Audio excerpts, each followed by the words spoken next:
Happy new day. My name is Ty, and we are practicing our first virtue of not complaining. It's been 8 days, and I don't know about you, but I truly see a difference.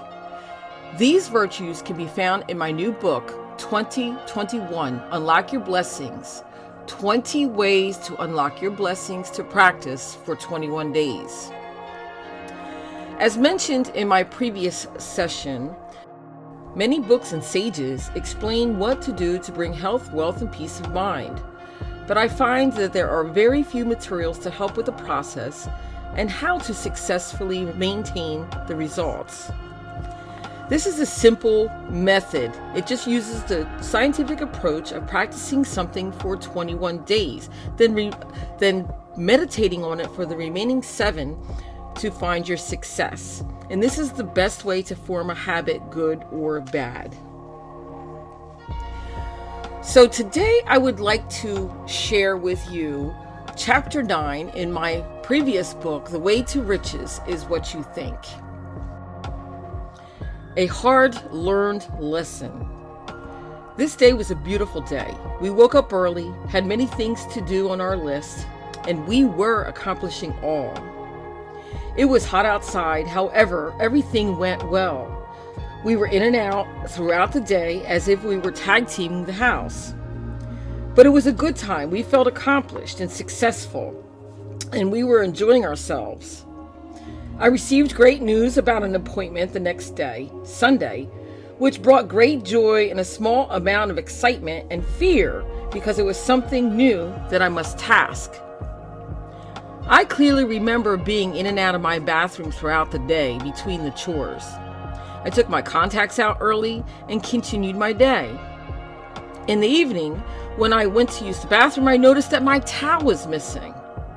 I didn't see it missing earlier in the day when I was in and out because it was positioned next to the door, right next to the light switch, next to my sink, and it would be hard to miss if it were missing earlier. So I looked around the bathroom. I looked around the house. I could not find my towel. 2 of the 3 sons were home. However, we didn't see one son throughout the day. So I asked my sons, "What did you do with my towel?" And they replied and said, "What towel?" I told them my bath towel that was hanging in the bathroom and demanded what they did with my towel. So I called the other son who was not at home and asked him the same question, "What did you do with my towel?" And he said, "I didn't do anything with your towel." At that very moment, panic set in. This was just not any towel. This was a bath sheet towel. And not only any bath sheet towel, this was a gift from my mother the Christmas before she passed away. She gave my husband and me a set of towels, very luxurious, large bath sheet towels. When I used this towel each morning, I would think about how my mother liked nice things and how these towels were so lovely. Much to my surprise, I was emotional. I was attached to this towel. My world fell apart. I had an important meeting the next day. The goats were due for their shots that day, and we had an appointment across the town that morning as well. It's after 11 o'clock p.m., and I'm going crazy about my towel. My husband and my sons were frantically looking for this towel with me, and we could not find it anywhere. It's now 12:30 a.m.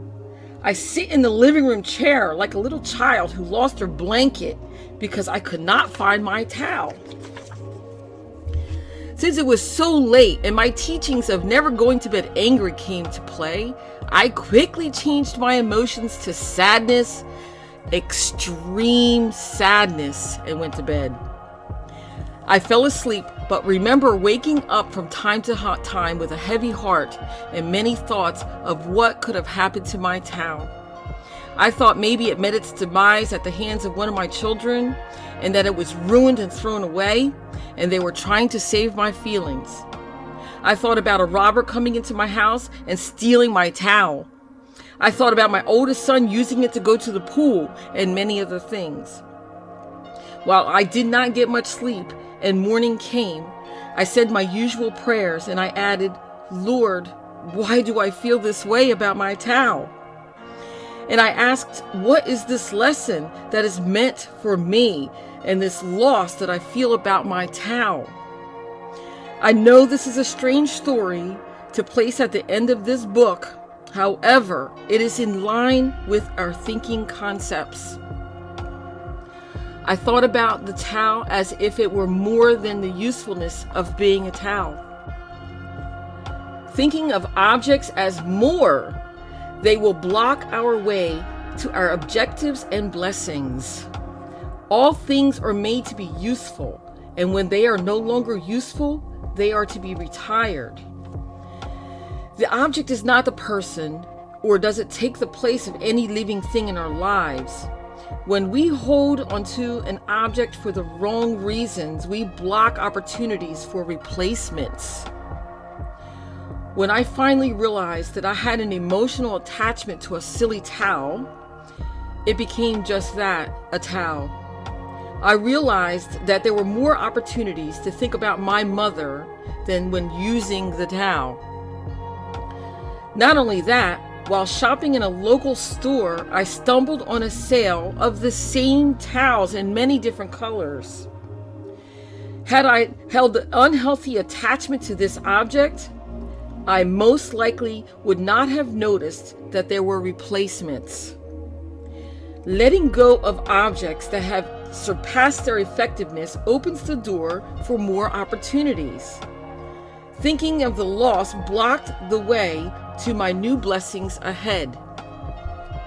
Now I use the term throw in the towel as a metaphor for many aspects of life and work.